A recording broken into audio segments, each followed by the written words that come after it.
Jadi kesepian itu ternyata tidak selalu harus sendirian. Banyak teman pun orang bisa kesepian. Jadi rumusnya ternyata bisa bolak-balik ya. Sendirian tidak mesti kesepian, kesepian tidak pasti sendirian. Jadi dari sini sebenarnya bisa kita simpulkan tidak ada orang yang tidak mengalami kesepian.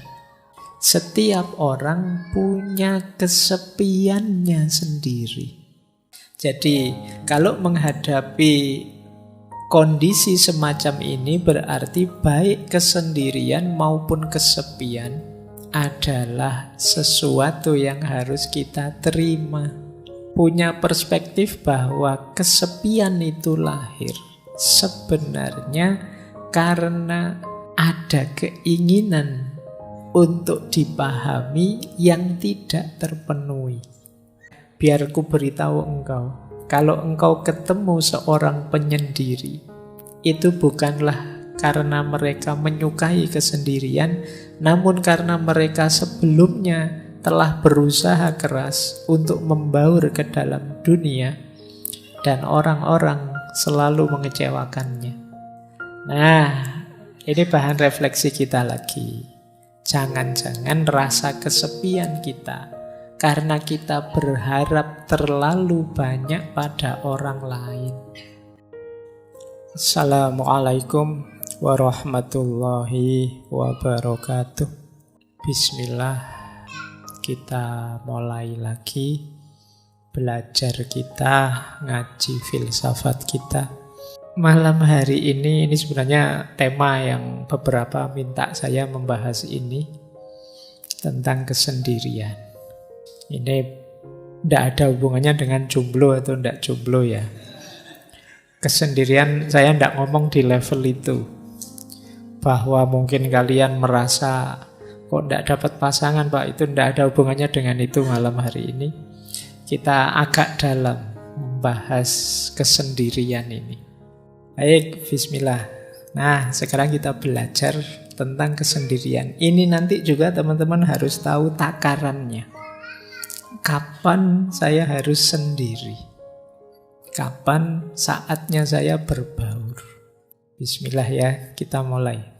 Jadi ada dua istilah yang terkenal sekali kalau dalam bahasa Inggris, yaitu loneliness dan solitude. Ini dua-duanya artinya kesendirian, kesepian. Tapi maknanya berlawanan. Jadi loneliness itu kesannya agak negatif. Kalau solitude itu positif. Sendiri yang positif dan sendiri yang negatif. Sendiri yang negatif itu kita menyebutnya kesepian. Kalau sendiri dan kita kesepian itu kan tersiksa. Kesepian itu di situ saya tulis bagian dari yang kita rasakan saat sendiri. Ada loh orang yang sendiri tapi tidak kesepian.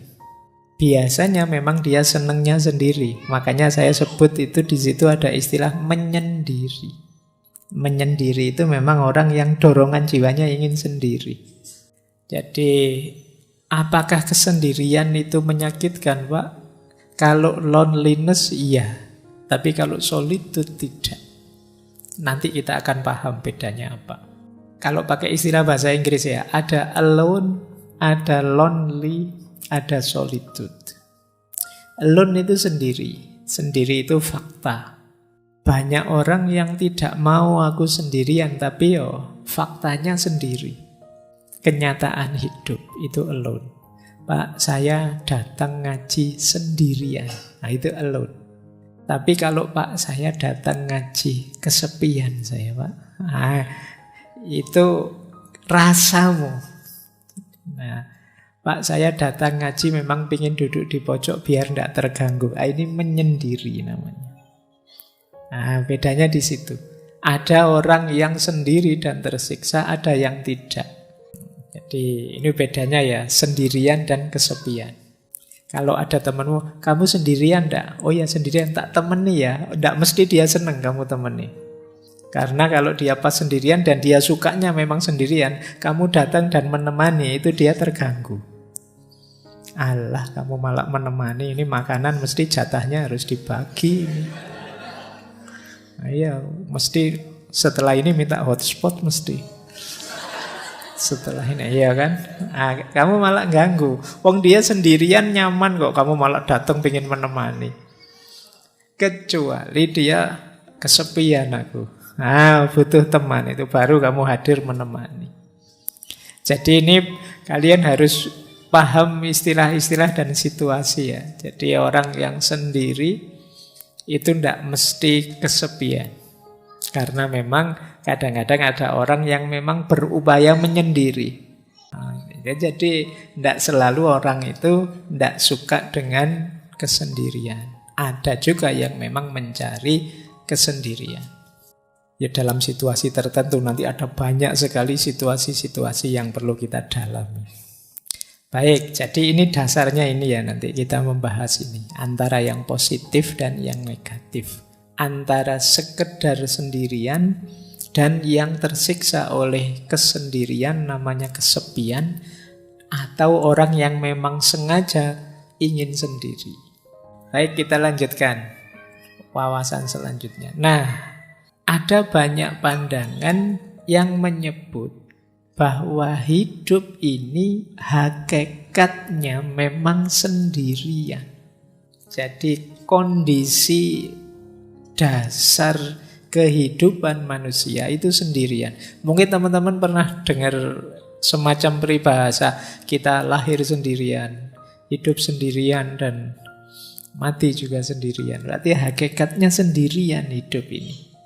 Kondisi murni dasar manusia itu sendirian.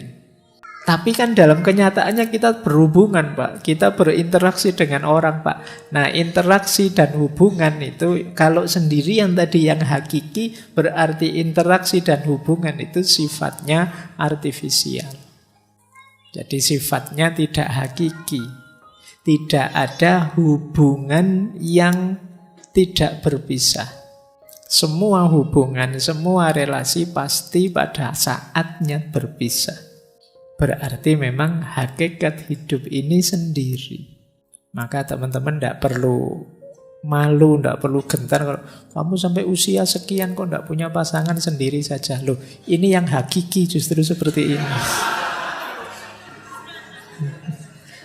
Jadi hakikatnya hidup itu justru ini. Nah, makanya di situ saya kutip ya, ini kalimat dari Osho. Judul bukunya menarik. The Sound of One Hand Clapping. Suara satu tangan yang bertepuk. Itu lebih kesepian lagi itu. Ya, jadi tepuk tangan tapi tangannya satu. Kata Osho, kita lahir sendiri dan akan mati sendiri. Di antara dua kenyataan tersebut, kita menciptakan 1001 ilusi tentang kebersamaan. Yakni semua jenis hubungan, pertemanan, permusuhan, cinta, kebencian, dan seterusnya. Kita menciptakan aneka halusinasi hanya untuk menghindari fakta bahwa kita adalah sendirian. Namun apapun yang kita lakukan, kebenaran tidak dapat berubah. Bahwa memang hakikatnya kita sendiri. Seperti itulah adanya. Daripada berusaha melarikan diri darinya, jalan terbaik adalah bergembira di dalamnya. Jangan sedih, jangan galau, jangan malu, jangan gentar. Kalau kita sendirian, karena memang kita lahir dulu sendirian, nanti mati juga sendirian. Makanya tadi saya bilang ini lebih hakiki. Jadi kalau ada pertanyaan mana lebih hakiki, sendirian atau kebersamaan, lebih hakiki sendirian. Jadi di sini maka bisa disimpulkan kesendirian itu kalau bahasa Jawanya kasunyatan, kenyataan hidup. Nanti ada yang bilang, kenapa sih kok hakikatnya hidup itu sendirian? Karena kita ini menghidupkan diri kita Yang bisa memahami ya kita, yang mengerti kita ya kita. Tidak ada orang yang bisa memahami kita sampai detail, sampai level paling kecil. Yang sahabat paling dekat pun paling ngerti gambaran umum saja kita. Tidak ada orang yang begitu pahamnya tentang kita selain diri kita sendiri. Kadang-kadang kita capek-capek menjelaskan, temenmu cengenges-cengenges. Aduh, dicueki aku misalnya. Dengan rasanya kayak tidak dipedulikan.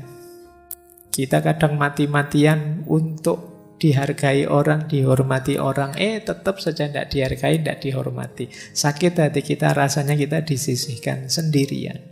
Jadi kita hidup sendirian, kita lahir sendirian, dan nanti mati juga sendirian. Besok dihisab oleh Allah juga sendirian.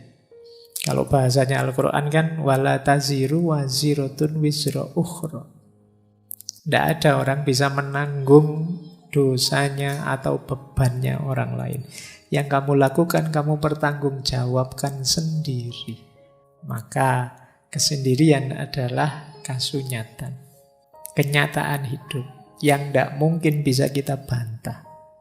Kita lanjutkan ya. Ini alasnya ini nanti. Kenapa nanti kesendirian itu penting dan menarik. Nah, sebelum masuk ke teori, ini menarik. Ada orang yang punya dorongan jiwa atau kecenderungan jiwa untuk lebih suka sendirian. Kita menyebut orang semacam ini namanya orang-orang introvert. Dia lebih nyaman, lebih bisa menikmati hidup dalam kesendirian. Orang-orang yang jenis ini itu justru lebih nyaman dalam kesendirian. Kalau kita gelisah kalau sendiri, orang-orang semacam ini itu lebih senang sendiri. Hadirnya yang lain itu merepotkan saja. Yang pertama begini, kalau teman-teman merasa berinteraksi dengan orang itu capek, lelah saya Pak melayani teman-teman itu. Nah, itu kemungkinan kita ada indikasi ke sana. Karena orang yang ekstrovert itu senang, gembira. Mungkin capek tapi dia bisa menikmati. Tapi orang-orang yang jenis introvert ini, dia merasa, alah, berjam-jam saya harus melayani tamu sebanyak ini. Bikin capek saja. Nah, itu teman-teman kok tidak pulang-pulang toyo. Saya mau tidur, saya segera ingin main game, saya segera ingin main itu. Nah, itu kemungkinan introvert. Yang kedua, circle-nya kecil. Orang-orang yang senang sendirian itu biasanya circle-nya tidak banyak. Temannya 1, 2, 3 dan hanya itu-itu saja. Lebih suka menghabiskan waktu sendirian. Orang semacam ini self-healing terbaik menurut dia ya di rumah, di kamar. Kalian kan sering ngajak, yuk healing, yuk jalan-jalan. Healing itu kan selama ini kita mengartikan kemana tuh kayak jalan-jalan kayak. Tapi bagi orang ini healing terbaik itu di kamar. Jadi begitu masuk kamar itu disitulah surganya. Nah, kalau ada yang seperti ini mungkin kalian ada jiwanya agak introvert. Kemudian tidak suka lingkungan yang berisik. Kalau ada rame-rame dia, alah apa sih itu? Tidak senang dia. Dan lebih tertarik dengan aktivitas-aktivitas sendirian. Nah, ini indikasinya. Implikasinya kadang-kadang karena orang-orang introvert ini juga kan pasti bergaul meskipun tidak intensif. Seringkali orang ini, apakah teman-teman pernah merasakan ini saya tidak tahu, biasanya lebih suka berharap orang lain mengerti dirinya tanpa harus dia capek-capek menjelaskan. Jadi dia pingin, temanku itu ngertilah aku. Kok aku diajak jalan-jalan terus aku itu pinginnya di kamar. Mau tak tolak itu ndak enak, mau tak ikuti kok ndak cocok dengan seleraku. Ngerti teman-teman itu. Dia memendam rasa ingin dimengerti. Jadi kalau teman-teman yang hadir malam hari ini sering merasa begitu. Orang-orang kok tidak paham-paham sih mauku ya. Kok tidak ngerti apa yang aku inginkan ya. Itu mungkin ada gejala-gejala ke sana. Agak introvert. Saya tidak ngomong jelek ya. Introvert, ekstrovert itu bukan urusan baik buruk. atau dosa atau pahala dan siksa, tidak ada itunya. Ini gaya kepribadian saja. Jadi kalau teman-teman merasa capek dengan hadirnya orang lain, merasa orang itu tidak ada yang paham diriku. Nah itu kemungkinan gaya hidup kita gaya introvert ini. Kemudian seringkali mikirnya terlalu lama ketika ingin memutuskan sesuatu. Termasuk ada istilah silent treatment.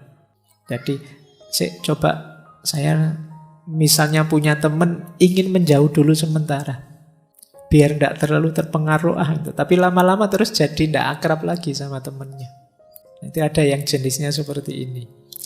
Diajak sangat akrab tidak mau, diajak terlalu intim tidak nyaman dia. Ketemu ya say hello, hai ada apa kabar, sudah makan belum, sudah selesai pulang. Jadi tidak detail-detail sampai akrab sampai gimana. Dia tidak nyaman dengan itu. Jadi ciri implikatifnya kadang-kadang mikirnya lama untuk bisa memahami orang, pingin yakin orang tidak membohongi saya, yakin orang mengerti saya, sampai akhirnya rasanya ya jadi tidak akrab lagi sama teman-temannya. Dan kadang-kadang kecewa dengan dirinya sendiri. Saya itu kok begini ya, jangan-jangan saya itu kurang ramah ya. Jangan-jangan saya itu orangnya tidak enak diajak ngobrol ya, jangan. Itu sering kecewa, menyalahkan dirinya sendiri. Nah, ini cirinya orang introvert. Kadang-kadang juga ekspektasinya tinggi pada orang lain. Akhirnya kecewa. Membayangkan temannya bisa memberikan apa, berbagi apa, memberikan apa. Tapi kemudian tidak seperti yang dibayangkan. Kenapa kok dia estimasinya salah? Karena relasi sosialnya kurang. Sehingga kadang-kadang mungkin mudah ditipu orang, mudah dikecewakan orang. Dia tidak ngerti kalau orang gayanya kayak gini ini ya biasanya ngapusi. Oh kalau orang cengeng-cengeng kayak gitu itu tidak serius. Oh itu kan hanya yang akrab yang ngerti gitu. Kalian yang tidak terlalu intens dalam pergaulan di dunia sosial sering salah membaca. Nanti orang basa-basi dianggap serius. Jadi karena tidak terlalu intensif dalam pergaulan, kadang-kadang salah estimasi, akhirnya kecewa. Ya mbok sekali-sekali mampir, itu basa-basi kamu mampir beneran. Nah, harus hati-hati karena pergaulan sosial ya punya rumusnya sendiri-sendiri. Ya. Nah, termasuk juga sering tidak enakan. Waduh, jangan-jangan teman saya marah ini. Waduh, jangan sering tidak enakan. Jadi orang introvert itu karena apa yang dia rasakan tidak terekspos keluar, dia sibuk dengan dirinya sendiri. Ini di antara cirinya. Nah, ada juga variasi unik. Ini sebenarnya ada jenis-jenis introvert tertentu yang khas. Misalnya ada istilah social introvert. Social introvert itu bukan berarti orangnya tidak bergaul, tapi circle-nya sangat kecil. Oh kalau sudah di circle-nya sih podo, sudah yo teriak-teriak, yo aktif ya. Tapi ganti circle diam dia. Ini namanya social introvert. Kalau sama gengnya, wow aktifnya luar biasa, dia bisa jingkrak-jingkrak, dia bisa balapan motor, dia bisa. Tapi begitu ganti circle, dia pendiam. Nah ini ada, namanya social introvert. Mungkin kalian begitu. Ada yang jenisnya anxious. Anxious introvert itu orang yang cemas terus. Ya berinteraksi dia, tapi setelah berinteraksi terus dia bingung, aku tadi salah ngomong enggak ya? Teman-teman cocok enggak ya dengan gayaku? Komentar apa ya kira-kira teman-teman tentang yang saya lakukan tadi? Ini anxious, kamu tiap hari khawatir dengan itu. Jadi ini menurut gengku aku kayak gini, ini cocok enggak ya? Sesuai enggak ya? Nah ini namanya anxious. Kamu khawatir terus, khawatir salah, khawatir keliru, khawatir menyakiti, khawatir. Sehingga kecenderungannya kamu terus lama-lama jadi sulit aktif. Atau ada orang tertentu yang restrained. Restrained introvert itu yang tertutup sih sebenarnya. Ya seperti orang introvert biasa, tapi lama-lama kalau sudah cair, oh itu dia sudah bisa terbuka, mungkin ngalah-ngalahi yang ekstrovert. Awal datang itu pendiam, ndak ngomong. Besok ketemu masih diem. Hari ketiga, wah cerewetnya ngalah-ngalahi.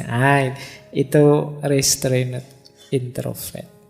Baik, ini tipe-tipe orang yang bisa menikmati kesendirian. Mereka lebih nyaman kalau tidak bersama orang lain. Jadi orang lain mungkin bagi dia sifatnya mengganggu saja atau sekedar kewajiban-kewajiban. Kewajiban sosial, kewajiban budaya, kewajiban agama. Tapi bagi dia lebih nyaman kalau tidak ketemu saja. Nyusahi saja kalau ada orang lain itu. Nah itu bisa begitu. Kalau bahasanya Sartre itu mungkin hell is other people. Orang lain itu neraka bagiku. Tadi tidak ada orang lain, santai-santai. Begitu datang 5 teman ke kamar kos, sudah nge-lag sudah sinyalnya. Ini gara-gara ada mereka ini. Jadi ini gambaran tadi ya. Ada orang yang kesendirian itu memang dorongan jiwanya. Kita kan selama ini sering punya tesis manusia itu makhluk sosial. Tidak bisa hidup tanpa hadirnya orang lain. Tapi ternyata ada juga orang yang menganggap hadirnya orang lain itu masalah. Bikin repot saja, bikin ribet saja. Baik, ini satu perspektif ya. Saya tidak tahu yang malam hari ini hadir apa ada yang introvert atau tidak. Mungkin karena ini ngaji filsafat, mungkin banyak yang thinking introvert, mikir terus isinya. Tapi ya tidak apa-apa, wong ini memang forumnya belajar. Baik, saya lanjutkan. Jadi ada orang yang memang dorongan jiwanya, dorongan ingin sendiri. Nah, ada quote bagus dari Sartre, pasangannya Simone de Beauvoir tadi. Kata dia, kesendirian itu memang fakta, kasunyatan. Tapi kesepian tidak. Kata Sartre, if you are lonely when you are alone, you are in a bad company. Kalau engkau merasa kesepian saat kamu sendiri, engkau ada di perusahaan yang salah. Engkau ada di frekuensi yang keliru, channel yang keliru. Harusnya sendirian itu asik. Tadi loh saya sebut, karena menurut Sartre, hell is other people. Kamu dapat fasilitas sendirian kok malah stres itu gimana? Harusnya kamu nikmati, justru asik. Kamu bisa bebas. Coba ada banyak orang lain, kamu tidak bisa ngapa-ngapain sudah. Jadi misalnya kamu di masjid ini agak sumuk, kan nggak berani tiba-tiba nyopot baju terus, gimana tidak bisa. Kenapa? Ada orang lain. Coba di kamarmu yang pas sendirian, sumuk sedikit ya kamu copot semua bajumu, santai sudah. Kenapa kalau di sini kamu tidak mau? Ada orang lain. Hadirnya orang lain kalau di Sartre itu menyusahkan saja, membelenggu kebebasanku. Maka carilah kesendirian, tapi bukan berarti sendiri itu kesepian. Kamu usiamu berapa kok masih sendirian? Ya enggak apa-apa, saya sendirian. Yang penting kan saya enggak kesepian. Karena sendiri dan kesepian itu dua hal yang berbeda. Versinya Sartre kita memang harus merayakan kesendirian tanpa harus merasa kesepian. Sekarang kita masuk ke tadi kesendirian, sekarang kesepian. Kalau ini yang menyakitkan, yang lonely. Tadi kan ada kesepian, kesendirian. Ini yang bagian kesepian. Ada banyak sekali jenis kesepian. Ada namanya kesepian emosional. Kesepian emosional itu tidak ada hubungannya dengan ada banyak orang atau tidak. Tapi jiwamu memang jiwa sepi. Meskipun malam hari ini mungkin puluhan teman di sekelilingmu, kamu merasa sendirian. Berarti apa? emosimu yang kena mental ini sudah. Jadi temennya banyak loh, kok masih merasa kesepian. Ramenya bising di sekeliling, kamu merasa asing sendirian. Ini kesepian level emosional. Ada orang yang seperti ini. Jadi kesepian itu ternyata tidak selalu harus sendirian. Banyak teman pun orang bisa kesepian. Jadi rumusnya ternyata bisa bolak-balik ya. Sendirian tidak mesti kesepian. Kesepian tidak pasti sendirian. Mungkin kamu dekat dengan orang yang kamu benci, rasanya tidak nyambung sama sekali dan kamu merasa sendirian. Tidak ada yang mendukung. Atau banyak orang sih tapi saya tidak ada yang kenal loh Pak, ya kamu rasanya kesepian. Mungkin kamu naik kereta atau naik bis itu, padahal bisnya penuh. Tapi karena kamu tidak kenal semuanya kan kamu diem saja dari Jogja sampai Jakarta, ya rasanya sendirian. Nanti kamu sampai di tujuan di Jakarta ditanya, ke Jakarta sama siapa? Sendirian. Padahal sak kereta itu ratusan orang jumlahnya. Tapi begitu ditanya sama siapa ke Jakarta sendirian.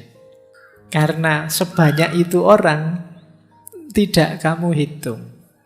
Kamu menghitungnya dirimu saja yang tidak kenal dengan mereka semua. Yang kesepian jiwamu. Jiwa kalau sudah kesepian ya sebanyak apapun keramaian, sejumlah apapun orang di sekelilingmu ya kamu tetap merasa sepi. Ada kalanya sepi itu karena mungkin kamu kenal, kamu ngerti, tapi mereka tidak paham dirimu. Nah, itu kamu juga biasanya merasa kesepian. Yang kedua, ada kesepian sosial. Ini terjemahan saja. Kesepian sosial itu, kalau ini kuantitas. Semakin kecil jumlah teman, ya semakin rasanya sepi. Semakin kurang jaringan sosial, ya rasanya semakin sepi. Jadi ini kalau emosional tadi hubungannya dengan rasa yang ada di dalam, kalau yang sosial ini hubungannya dengan jumlah yang ada di luar. Wah, kok ngajinya malam hari ini sepi ya, yang datang cuma 2 orang saja. Ini kesepian level sosial. Jadi ada sosial, ada emosional. Ada eksistensial. Kesepian eksistensial itu ketika orang merasa bahwa aku sama sekali berbeda, sama sekali tidak sama dengan yang lain. Ini kesepian eksistensial. Misalnya kamu kok kebetulan kuliah sak kelas isine ganas kabeh, preman-preman kabeh, kamu sendiri yang ke kampus pakai kopiah, pakai itu. Oh, itu kamu di kelas mesti kesepian. Tidak sama dengan yang lain sendiri. Ini namanya kesepian eksistensial. Mungkin kalian masuk ke satu daerah, yang di satu daerah ini alirannya apa semua sama, kebetulan kamu tidak sama, alirannya beda dewe. Kamu akan kesepian di situ. Itu namanya kesepian eksistensial. Jadi baik, dalam hidup ini kadang-kadang kita mengalami ini. Bahkan ada kalanya pikiran kita tidak dipahami orang. Semuanya versi A, padahal menurutmu yang benar versi B, kalian akan merasa kesepian. Itulah kesepian eksistensial. Nah, 3 yang terakhir situasional. Ada istilah kesepian sementara. Kesepian sementara itu dalam kondisi di waktu tertentu saja kamu merasa kesepian. Saya kesepian, Pak. Kalau malam hari saja sebenarnya, Pak. Kalau siang enggak. Kalau siang temannya banyak saya, Pak. Nah, itu kesepian yang sementara saja. Ada yang kesepian kronis. Ini kayak penyakit ya. Kebalikannya kesepian yang sementara, yang transien. Ada transien, ada kronis. Kalau yang kronis ini rasanya sepi terus. Kalau tadi kan sementara. Kayak kalian baru putus itu loh. Itu kan kamu kalau bikin puisi, hidupku rasanya dipenuhi kesepian. Itu kesepian terus, itu kronis sudah. Jadi kamu situasi apapun yang kamu hadapi, kamu merasa sepi. Jadi beda dengan transien tadi. Kalau transien di waktu tertentu saja. Kalau kronis ya ada kesepian situasional. Kesepian situasional itu syarat dan ketentuan tertentu yang membuat kamu terasa sepi, Pak. Mungkin ada yang merasa sepi kalau pas belajar, pas ingat dosa-dosa muhasabah atau pas apa, itu namanya kesepian situasional. Jadi dari sini sebenarnya bisa kita simpulkan tidak ada orang yang tidak mengalami kesepian. Setiap orang punya kesepiannya sendiri. Termasuk orang, mungkin teman-teman ada teman saya ini Pak rasanya ceria terus, senang terus. Mesti dia gembira terus, enggak. Pastikan saja dia pasti punya momen-momen sepinya sendiri. Entah kapan, entah dalam situasi apa. Mungkin saat nilainya jatuh dari A jadi E, rasanya sepi. Atau mungkin pas sakit, atau mungkin pas apa. Meskipun kesendirian itu kasunyatan, tapi ternyata kesepian juga kasunyatan. Karena apa? Karena tidak ada orang yang tidak punya titik sepi dalam hidupnya. Setiap orang punya titik sepinya sendiri. Jadi kalau menghadapi kondisi semacam ini berarti baik kesendirian maupun kesepian adalah sesuatu yang harus kita terima. Jadi jalan pertama untuk menyikapinya, jangan menyangkal. Terimalah bahwa, oh iya Pak, saya kadang-kadang memang merasa sepi. Entah dalam situasi apa. Bahkan nanti di belakang kita masuk ke tema orang yang sengaja ingin menyepi. Dalam agama ini mulia. Jadi yang jelas, kesendirian dan kesepian itu dua hal yang sama-sama eksistensial kita alami dalam hidup kita. Nah, ada yang punya perspektif seperti ini.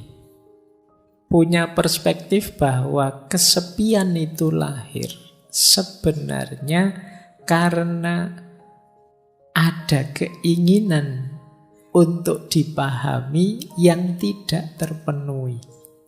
Kenapa kok setiap orang punya titik sepinya sendiri? Karena dalam hidup pasti ada hal di mana kita ingin dipahami dan orang lain tidak bisa memahami kita. Dan kita jengkel, dan kita kecewa, dan kita marah, dan kita merasa diabaikan dan lain sebagainya. Di titik itu kita merasa kesepian. Mau saya gini loh, kok teman-teman itu enggak paham-paham sih. Itu kan kita jengkel. Keinginanku itu seperti ini loh, kok teman-teman enggak peduli sih. Itu kan terus kita jengkel. Di situ kita merasa kesepian.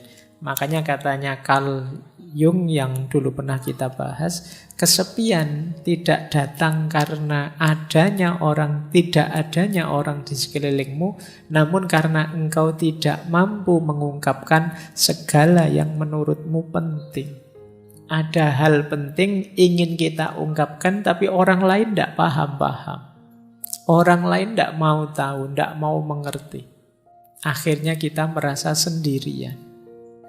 Dilanjutkan itu oleh Jodi Picoult, ini novelis Amerika. Kata dia, biar ku beritahu engkau, kalau engkau ketemu seorang penyendiri, itu bukanlah karena mereka menyukai kesendirian, namun karena mereka sebelumnya telah berusaha keras untuk membaur ke dalam dunia, dan orang-orang selalu mengecewakannya. Jadi kita merasa sepi, merasa sendiri, ketika orang tidak mau tahu kita, ketika orang mengabaikan kita, ketika orang tidak peduli pada kita. Kita teriak-teriak, mbok jangan maki-maki di medsos, mbok jangan gegeran di medsos, ayo kita rukun. Dan orang-orang tetap maki-maki, tetap gegeran. Di situ kan kita merasa, ternyata suaraku tidak didengar. Ternyata nasihatku tidak diikuti. Ternyata keinginanku tidak dipahami. Di situ kita merasa, nilaiku ini apa sih? Nah ini jadi sepilah kita merasa itu. Maka teman-teman kalau merasa hidupnya semi, coba dicek. Jangan-jangan seperti yang dijelaskan di awal, kita mematok keinginan terlalu tinggi terhadap orang lain. Kita ingin orang lain paham kita ingin orang lain suka pada kita ingin orang lain peduli pada kita ingin orang lain memperhatikan nasihat kita. Dan ketika keinginan ini tidak terpenuhi, kita merasa asing, kita merasa sepi. Disitulah Khalil Gibran berkata, rasa kesepianku lahir saat orang memuji omong kosongku dan mencela kediaman kebijaksanaanku. Dia merasa sepi karena kalau saya ngomong kosong yang aneh-aneh yang tidak penting, kok malah dipuji oleh orang.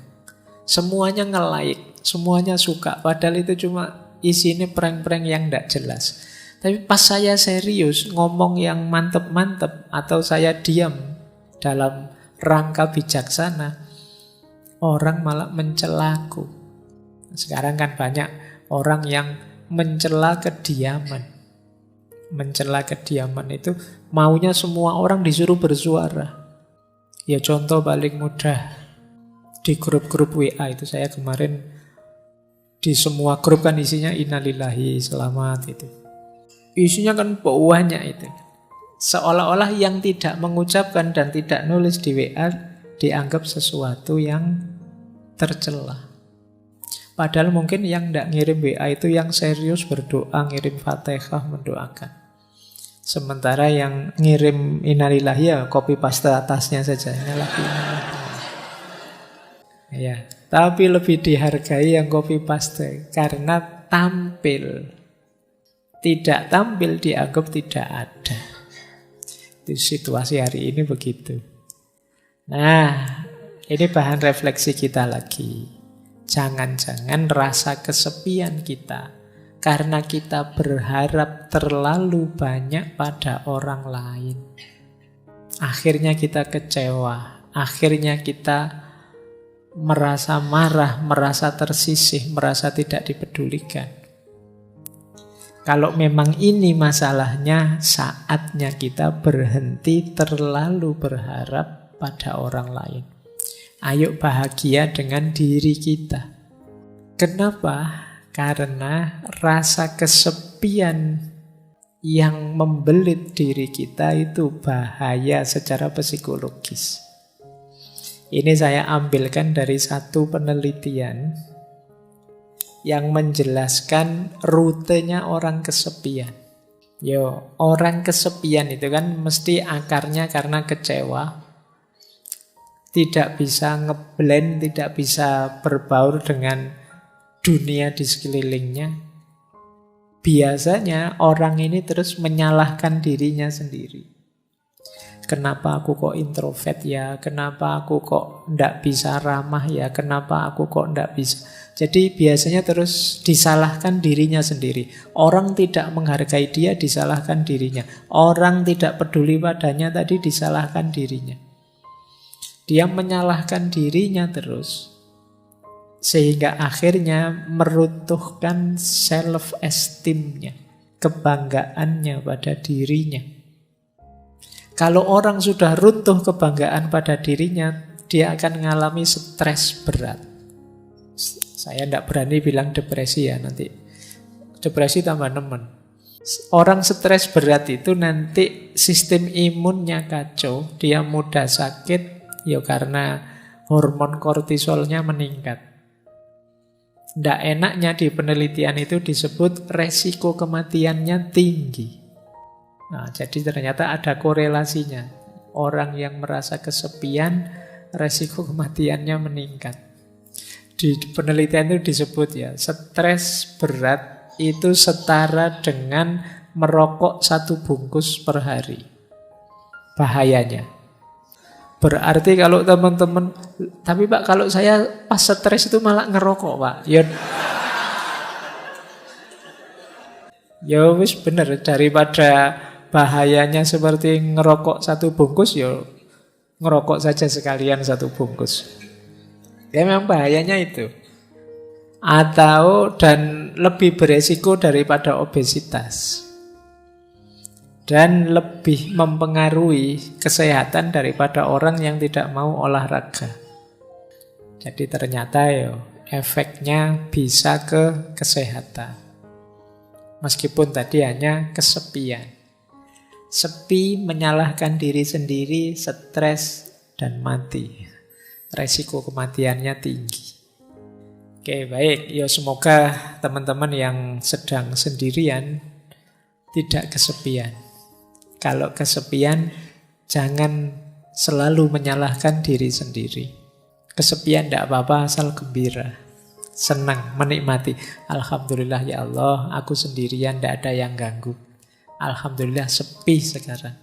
Tidak repot lagi, tidak apa-apa. Maknai saja secara positif, biar tidak stres. Oke, kita lanjutkan. Nah, yuk. Tadi kan yang ruwet-ruwet. Kesendirian, kesepian. Kita lanjutkan ya perjalanan kita ke ranah positifnya kesendirian. Bagaimana mengubah kesendirian yang tadi kesepian menjadi kesendirian yang bermanfaat, berguna untuk diri kita. Tapi sebelum itu, mari kita lakukan 5 hal ini. Biar kesendirian kita positif. Yang pertama, ayo kita terima dan kita renungi. Jadi acceptance and reflection. Aku kok merasa sendiri, aku ini kok kesendirian, akarnya apa, sebabnya apa, yang menyebabkan situasi ini apa, mentalku kah, lingkungan kah, atau apakah. Jadi ada refleksinya. Kalau sudah terus self-development itu meningkatkan diri. Oh, selama ini mungkin aku terlalu mengikuti kata hatiku. Tak latihan sebentar untuk bisa melampaui rasa suka dan tidak suka. Ini self-development namanya. Mendidik diri. Nanti ada penjelasannya di belakang. Yang ketiga, action. Apapun yang terjadi meskipun sedang kesepian, jangan berhenti berkarya. Jangan berhenti bertindak, berperilaku, melakukan apa yang kita inginkan. Jadi acceptance, reflection, self-development, action, dan social support. Tetap berinteraksilah dengan orang lain untuk dapat dukungan. Setidaknya dukungan semangat, dukungan supporter yang menegaskan bahwa masih ada kok orang yang peduli dengan kita. Kita masih ada kok teman meskipun tidak terlalu memahami kita misalnya. Itu social support. Dan yang kelima bisa lewat jalur spiritualitas. Jangan lupa, sesepi apapun hidup kita, masih ada Allah. Nah ini nanti puncaknya nanti ke sini ya. Terakhir saya ingin ngomong ini. Tapi itu tadi, hidupkan dulu, nyalakan dulu 4 yang pertama. Terimalah, kalau mampu renungilah. Kemudian perbaiki diri kalau memang harus ada yang diperbaiki. Jalankan, tetap beraktivitas, berkarya. Biar tidak runtuh kebanggaanmu pada dirimu. Setelah itu yakinlah bahwa akan selalu ada orang yang siap mendukungmu. Tegaskan social support di sekeliling kita. Pendukung orang-orang yang mencintai kita, menyayangi kita, yang anytime siap membantu kita semampu mereka. Dan yang terakhir, yakinlah bahwa kita tidak pernah ditinggal oleh Yang Maha Kuasa, oleh Allah. Kita saja yang sering lupa atau menjauh darinya. Ini akan jadi Solusi agar loneliness berubah jadi solitude. Mungkin kita masih sendirian, tapi sekarang kesendirian itu produktif. Kesendirian itu manfaatnya besar. Baik lewat jalur peningkatan kualitas diri maupun lewat jalur spiritualitas. Diri kita meningkat, kedekatan kita dengan Tuhan bisa juga meningkat lewat jalan kesendirian, lewat jalan loneliness. Disitulah nanti loneliness menjelma jadi solitude. Jadi kesendirian yang positif, kesendirian yang bermanfaat. Oke, saya kira itu untuk malam hari ini ya. Ini untuk pemanasan saja. Semoga teman-teman mulai hidup lagi semangatnya untuk belajar. Meskipun malam hari ini belajarnya sederhana, kita belajar bagaimana menyikapi rasa sendiri dalam hidup. Dari saya sekian untuk malam hari ini. Insya Allah diskusi malam hari ini kita lanjutkan, kita lengkapi minggu depan. Saya akhiri sekian. Wallahul muwaffiq, wallahu a'lamu bissawab. Wassalamualaikum warahmatullahi wabarakatuh.